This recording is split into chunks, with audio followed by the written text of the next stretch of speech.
millionaires do you think are there in the world? You won't believe this number, but there are almost 47 million millionaires worldwide. And guess what? Almost 20 million of them are here in the United States. Let me give you one more shocking statistics. Every year, around 700,000 people become millionaires just in the United States alone. It seems like becoming a millionaire isn't as difficult as many of us are led to believe. But, as we all know, it's almost impossible to become one if you do not learn how to invest. Most people are interested in the stock market, but the problem that many people face is how to find good stocks.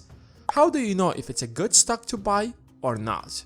People usually base their decision on the news.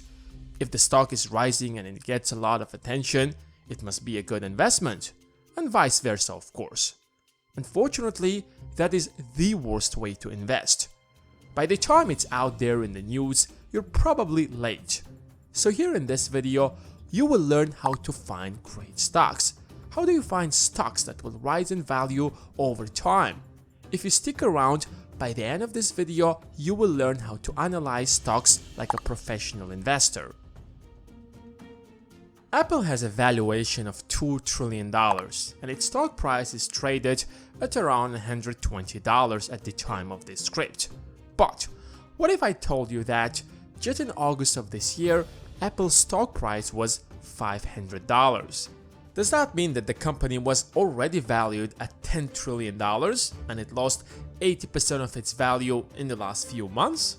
In fact, Apple's stock price in June 2014 was $645. Does that mean that the company was way more valuable back then? Not really. That's why looking at the stock price is not investing. Oh yeah, that's Warren Buffett's quote. If it already seems too confusing, don't worry, because that's why I'm here, to simplify everything for you and turn you into a professional investor in under 10 minutes. Because the YouTube algorithm told me that my audience are some of the smartest subscribers on the entire platform and they learn 10 times faster than anyone else. So, I'm counting on you. Don't let me down. If you take a look at the companies that are traded in the stock market, they have a price tag. But because no one can afford that, they're broken down into many stocks.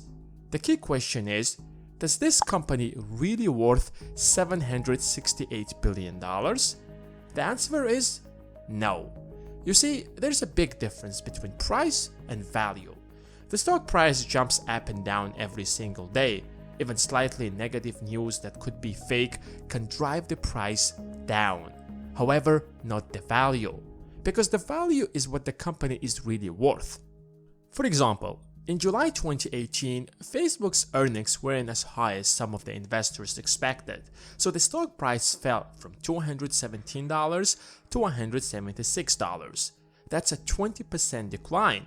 The company lost $120 billion of market cap in a single day.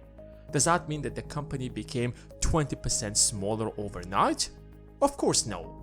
That's why the stock price jumped back to its pre-decline level and is 30% higher now. So if you want to make a good investment, you have to find out the real value of the company and then compare it to the price that it's traded in the market. If it's undervalued, it's a good investment. If it's overvalued, it's a bad investment. It's as simple as that. In 2002, Buffett came across a company called PetroChina.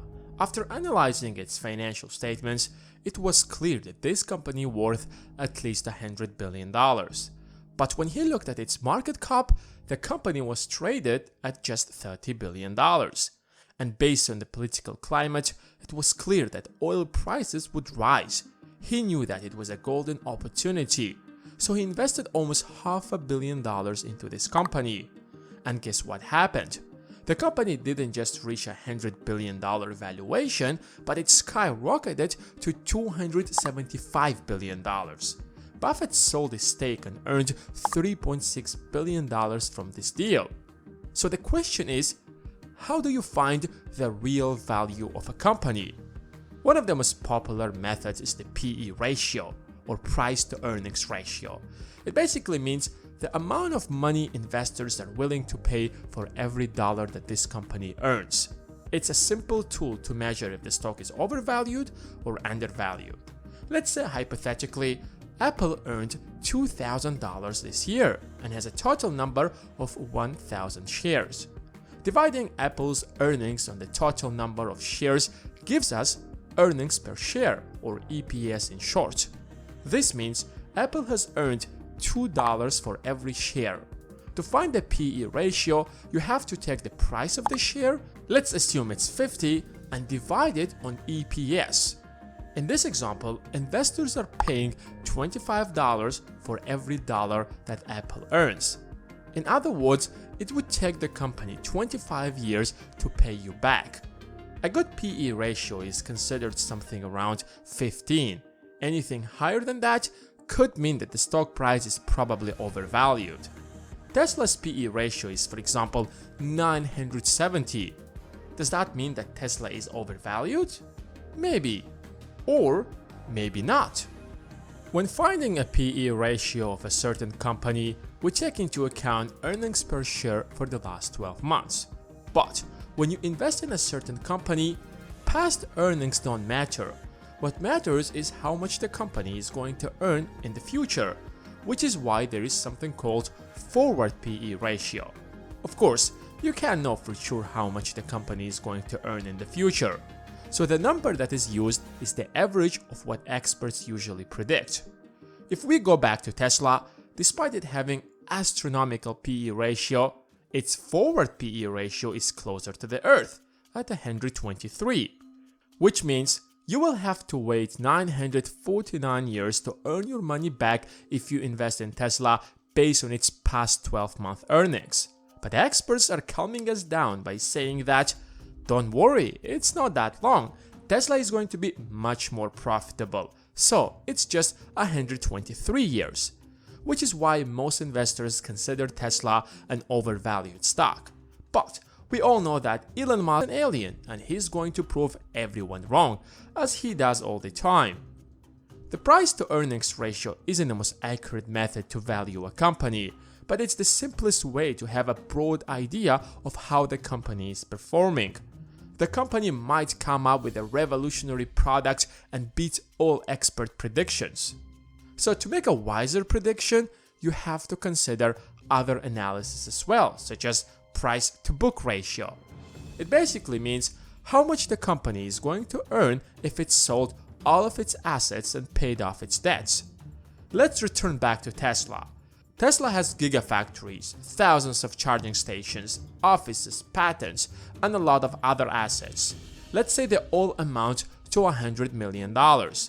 But it also has a lot of debt, let's say $70 million. If we subtract its debts from its assets, we'll get a book value of $30 million. So if Tesla has 10 million stocks, its book value per share is going to be $3. To find out how much you will be paying for each dollar, you have to divide the stock price, which is let's say $15, by the book value of shares. In plain English, you will be paying $5 for each dollar of assets that Tesla has. A good price to book ratio is considered something around 1, but sometimes it's really difficult to put a price on something like an algorithm that Instagram is running on or Snapchat filters. But financial analysis is just one part of the story. Startups, for example, usually have a lot of debts and not many assets, and might struggle with cash flow, but could end up becoming widely successful. So never rely on financial analysis as the sole predictor of companies' success. There are many other indicators that we have covered in previous videos, which links I will leave in the description. Nevertheless, financial analysis can give us a better image of how the company is performing. How many millionaires do you think are there in the world?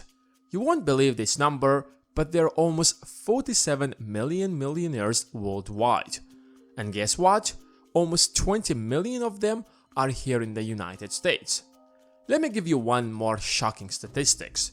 Every year, around 700,000 people become millionaires just in the United States alone. It seems like becoming a millionaire isn't as difficult as many of us are led to believe. But, as we all know, it's almost impossible to become one if you do not learn how to invest. Most people are interested in the stock market, but the problem that many people face is how to find good stocks. How do you know if it's a good stock to buy or not? People usually base their decision on the news. If the stock is rising and it gets a lot of attention, it must be a good investment, and vice versa, of course. Unfortunately, that is the worst way to invest. By the time it's out there in the news, you're probably late. So here in this video, you will learn how to find great stocks. How do you find stocks that will rise in value over time? If you stick around, by the end of this video, you will learn how to analyze stocks like a professional investor. Apple has a valuation of $2 trillion, and its stock price is traded at around $120 at the time of this script. But what if I told you that just in August of this year, Apple's stock price was $500? Does that mean that the company was already valued at $10 trillion and it lost 80% of its value in the last few months? In fact, Apple's stock price in June 2014 was $645. Does that mean that the company was way more valuable back then? Not really. That's why looking at the stock price is not investing. Oh yeah, that's Warren Buffett's quote. If it already seems too confusing, don't worry, because that's why I'm here, to simplify everything for you and turn you into a professional investor in under 10 minutes. Because the YouTube algorithm told me that my audience are some of the smartest subscribers on the entire platform and they learn 10 times faster than anyone else. So, I'm counting on you. Don't let me down. If you take a look at the companies that are traded in the stock market, they have a price tag. But because no one can afford that, they're broken down into many stocks. The key question is, is this company really worth $768 billion? The answer is no. You see, there's a big difference between price and value. The stock price jumps up and down every single day. Even slightly negative news that could be fake can drive the price down. However, not the value, because the value is what the company is really worth. For example, in July 2018, Facebook's earnings weren't as high as some of the investors expected, so the stock price fell from $217 to $176. That's a 20% decline. The company lost $120 billion of market cap in a single day. Does that mean that the company became 20% smaller overnight? Of course no. That's why the stock price jumped back to its pre-decline level and is 30% higher now. So if you want to make a good investment, you have to find out the real value of the company and then compare it to the price that it's traded in the market. If it's undervalued, it's a good investment. If it's overvalued, it's a bad investment. It's as simple as that. In 2002, Buffett came across a company called PetroChina. After analyzing its financial statements, it was clear that this company worth at least $100 billion. But when he looked at its market cap, the company was traded at just $30 billion. And based on the political climate, it was clear that oil prices would rise. He knew that it was a golden opportunity. Enjoy this kind of videos? Let us know by giving this video a thumbs up and sharing it with your friends, and we'll make sure to make more similar.